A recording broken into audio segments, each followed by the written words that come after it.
Hello everyone, welcome back to the series of lectures on British history or the history of England. In the previous class we were discussing the early settlers of England or the early settlers of Britain, and we discussed the Celts, Anglo-Saxons, the Romans, and today we are going to discuss the Vikings.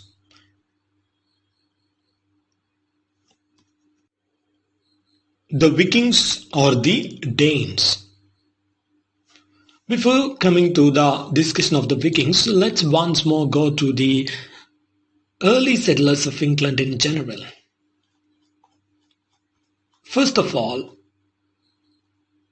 Stone Age around 6000 BC, then Bronze Age 2200 BC to 750 BC, then the Iron Age 750 BC to 43 BC, then late pre-Roman Iron Age 43 BC to 43 AD, then the Roman Britain 43 AD to 410 AD, then the Anglo-Saxon or the Old English period 450 AD to 1066 AD. Now come to the points about the Vikings or the Danes.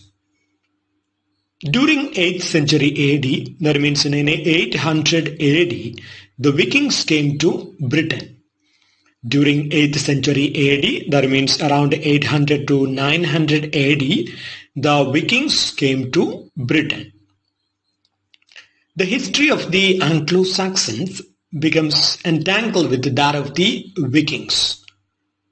The history of the Anglo-Saxons is or becomes entangled with that of the Vikings. In many ways, they were similar in language, religion, and in Northern European origins. In many ways, the Anglo-Saxons and the Vikings were similar in language, religion, and in Northern European origins. The Old Norse word Vikings means a pirate raid. In Old Norse, the word Vikings means a pirate raid. The Vikings or Danes, a seafaring people, attacked England and easily conquered the Anglo-Saxon kingdoms. The Vikings or Danes, they were a seafaring people who attacked England and easily conquered the Anglo-Saxon kingdoms. The Vikings' homeland was Scandinavia. Scandinavia is modern-day Norway, Sweden, and Denmark. The Vikings' homeland was a region which was then known as Scandinavia. Today it is called a region which contains the countries Norway, Sweden, and Denmark. In 793 came the first recorded Vikings raid where they destroyed God's church on Lindisfarne. In 793 came the first recorded Vikings raid where the Vikings destroyed God's church on Lindisfarne. Gradually, the Viking raiders began to stay in England. Gradually, the Viking raiders began to stay in England. They first stayed in winter camps.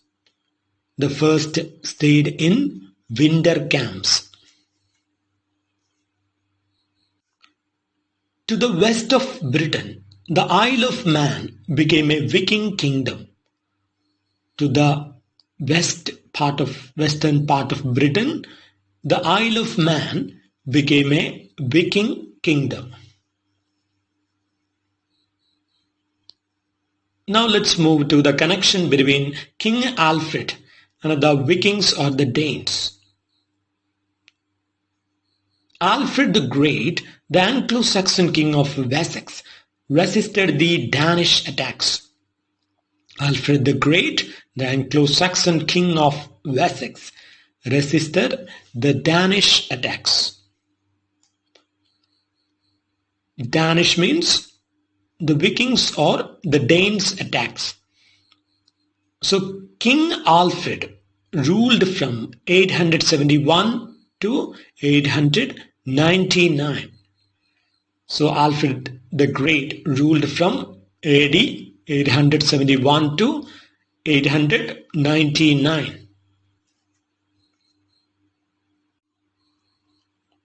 After many trials and tribulations, he defeated the Vikings at the Battle of Edington in 878 AD. After many trials and tribulations, he defeated the Vikings at the Battle of Edington in 878. In 886, Alfred took London from the Vikings and fortified it. In 886, Alfred took London from the Vikings and fortified it. After King Alfred died in 899, Wessex became weak and gradually the Anglo-Saxons were crushed. After King Alfred died in 899, Wessex became weak and gradually the Anglo-Saxons were crushed. Alfred's grandson Athelstan became the first true king of England. Alfred's grandson Athelstan became the first true king of England.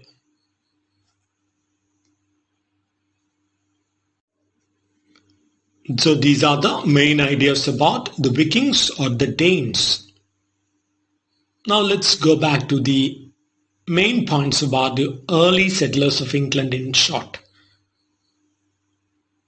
So starting from the Stone Age around 6000 BC, then the Bronze Age 2200 BC to 750 BC, then the Iron Age 750 BC to 43 BC, then the late pre-Roman Iron Age from 43 BC to 43 AD, then Roman Britain 43 AD to 410 AD, then Anglo-Saxon or Old English period 450 AD to 1066. And we can see it is during the Anglo-Saxon period the Vikings came to England or the British Isles. So remember, the Vikings came to England during the Old English period around 800-900 AD.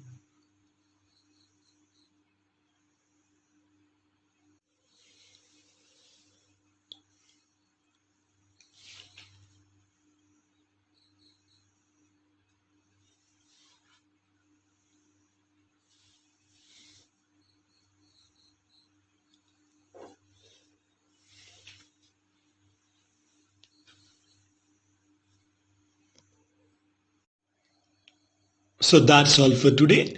In the next class, we will meet again with the next topic.